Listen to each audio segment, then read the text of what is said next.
Before we start with our regularly scheduled chapter, I just want to let you guys know that this chapter does get a little action-packed.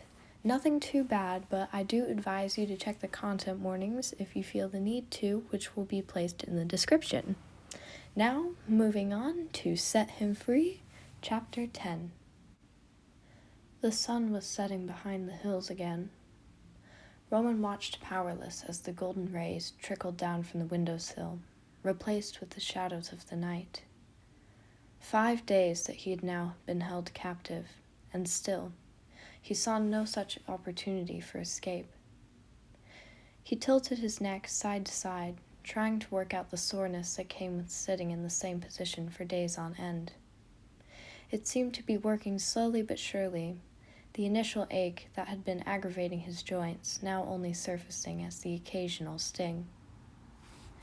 He glanced out the window again, twilight enveloping the outside in a soft glow. The forest was quite beautiful, and if it weren't for his current situation, Roman probably would have spent hours exploring it. He allowed his mind to wander, a habit he had newly picked up after spending hours on end in silence. It helped fill his longing for home, and even provided a sliver of hope that he could find a way out. Muffled shouts called out from what Roman assumed was a few rooms down, followed by a sustained giggling which could only have come from Remus. He tuned it out the best he could, instead opting to picture what lived around these woods. He imagined sparrows, soaring through the trees in perfect streamlines, and young fawns galloping past creeks and stones.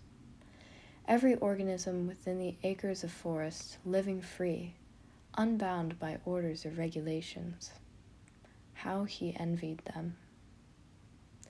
A loud crash surfaced from outside his room, jolting Roman from his thoughts. Several louder noises emerged in its wake, sounding suspiciously like an entire dish cabinet.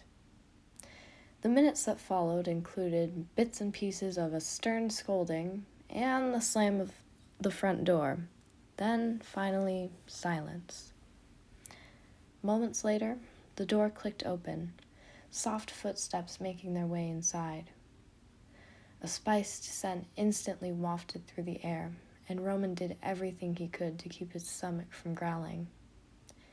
There was a ceramic bowl held in Virgil's hands, translucent steam drifting from the dish. Roman felt his mouth water.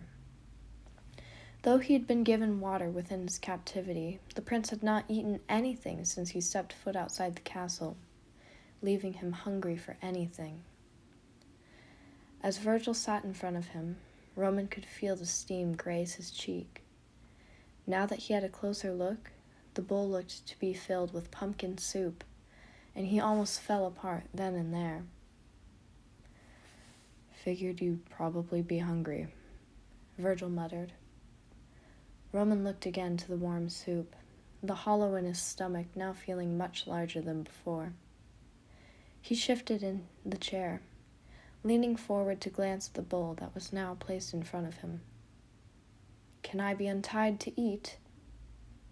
Virgil shot him a skeptical glance. "Not a chance." "What's to stop me from starving myself, then?" Virgil dipped a spoon in the pureed pumpkin, pushing it towards Roman. "Just eat. You could have easily poisoned this." One could practically see the frustration overcoming the thief. "You're not gonna die. Janice still needs you alive for the kingdom's secrets, idiot." "Prove it to me, then." Roman narrowed his eyes. Sighing, Virgil lifted the spoon to his own mouth, carefully blowing away the steam and taking a bite. He swallowed, waiting a few seconds to show that the soup was clearly not poisoned. Roman's distrustful expression lessened. "Hand me the bowl," he said. Virgil rolled his eyes. "There's nowhere for me to hand it to. You either eat off the ground or accept the spoon." Roman's jaw clenched. Grudgingly, he allowed Virgil to slip the spoon into his mouth, swallowing the savory pumpkin. He felt the warmth of the soup run down his throat, and he couldn't help but hum at how good it tasted. It was creamy, yet it possessed a tart quality at the same time, causing Roman to soon devour the soup spoonful by spoonful. Heat now encircled his core, something that had been absent for the past few days. The bowl soon emptied, and Virgil set it down on the floor. As he did so, a light caught the ceramic surface, catching Roman's attention. Whole, the bowl seemed useless, but shattered? He only needed a distraction. "I need water," Roman blurted. "And why is that?" Roman hesitated, hoping Virgil wouldn't notice his uncertainty. "I haven't had anything to drink for a day and a half, so I will say it again. I need water." Virgil pressed his lips into a thin line. "All right, fine." He stood, his hand now lingering just above the doorknob. "Will a glass full be enough?" "Yes, that will suffice." The thief nodded, then set out for the cottage as well. Roman was at the edge of his seat the moment the door was shut, waiting for the sound of footsteps to trail away from the room. He counted to himself. 1, 2, 3, then nothing. The tapping of Virgil's boots had disappeared from his range, leaving Roman truly alone. He brought his heel up, swinging the sole of his boot down in a swift arc. His heel met the bowl, though it did not break. A web of cracks spread across the ceramic surface instead. It was difficult to put force behind the motion with Roman's hands tied behind his back, but he shifted forward and tried again. This time, he focused on jutting out his heel, bringing his foot down as hard as he could. Roman felt the tip of his boot collide with the bowl, the impact sending shards in several directions. The wooden floor was now littered with fragments of ceramic, the biggest of the pieces lying just beside his chair. Carefully, Roman placed his boot over one of the bigger pieces, sliding it just under reach of his hands. He strained to reach back, flexing the tips of his fingers until they brushed against the sharp pottery. Roman was left holding the shard between his fingers, clutching it gingerly to keep from cutting himself. The prince bit the inside of his cheek and bent his wrist until the fragment rested against the rope. His arms were pulled taut, trying to maintain the position long enough despite the tension that had settled within his shoulder blades.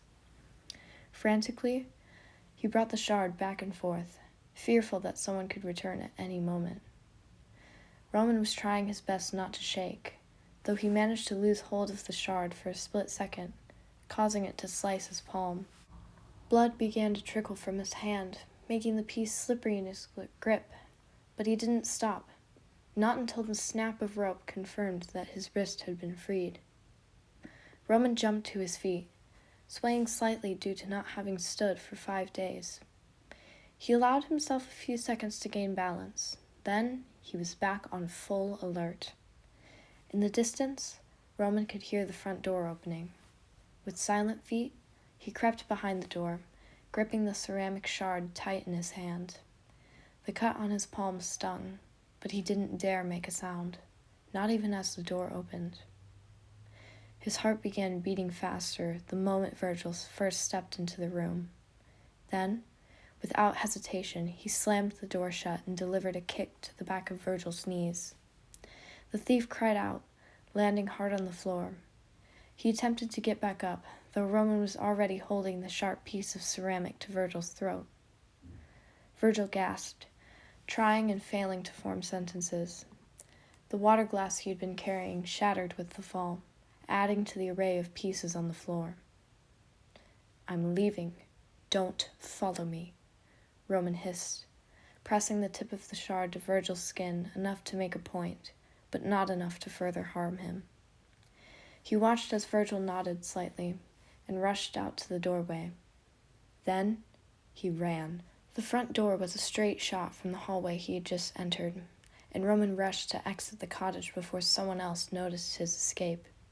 To his luck, it seemed no one else was home, though it didn't erase the fact that Janice or Remus could return at any second. He ran out the door, immediately getting slapped with the chill of the night. It left his muscles feeling rigid, though he didn't dare stop moving. The sky had nearly turned pitch black, and Roman couldn't see anything more than 3 feet in front of him. This made for a very difficult task, especially in the maze of trees. Someone called out behind him, and he sprinted faster, hoping with everything that he wasn't traveling in circles. The wind bit at his cheeks as he sidestepped shrubs and uprooted soil, while the distant shouts grew louder. Roman had to move faster. He was breathing heavily, each footfall landing hard on the uneven forest floor. He hadn't even noticed that his leg had been wrenched from underneath him until the ground came rushing up to meet him. The pain that followed was almost immediate, slashing through his ankle and shooting up his spine. Roman bit his cheek to hold back a cry, pushing himself onto his elbows and gingerly pulling his ankle from the burrow he had been caught in. He could already feel the limb begin to swell, hot tears now flowing freely down his cheeks. There was another call, this time so close Roman could sense the adamant tones within it. Desperately, he grabbed at the branch of a small tree, pulling himself to his feet. Roman steadied himself again to run, though as soon as he placed pressure on his ankle, a searing pain shot up his leg and he collapsed again to the ground. His ankle had to be badly sprained. Shaking, he managed to right himself whilst leaning heavily against a tree, and began limping forward. He dragged his ankle behind him, each small movement sending a sharp prick through his nerves, though he didn't stop. Footsteps pounded behind him. Roman struggled to move faster, though he was easily falling behind.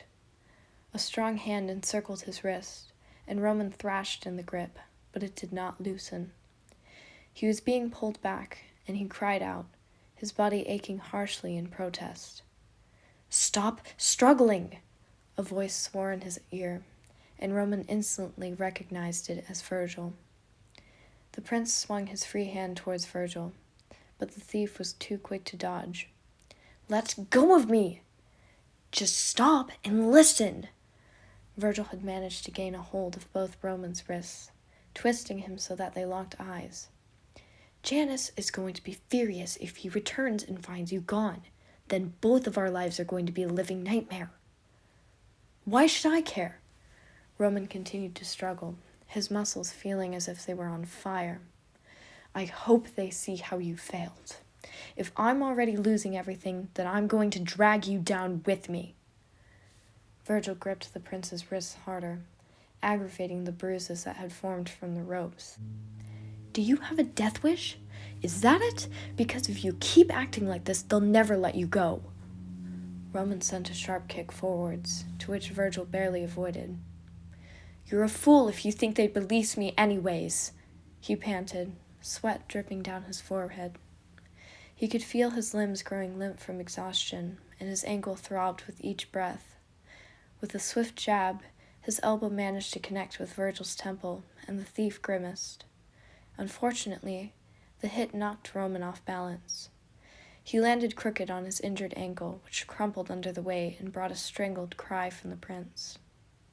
He could feel his limbs growing sluggish as his heartbeat pounded in his ears. The chance of freedom was slipping through Roman's fingers like the sands of an hourglass, but he couldn't find the energy to fight back.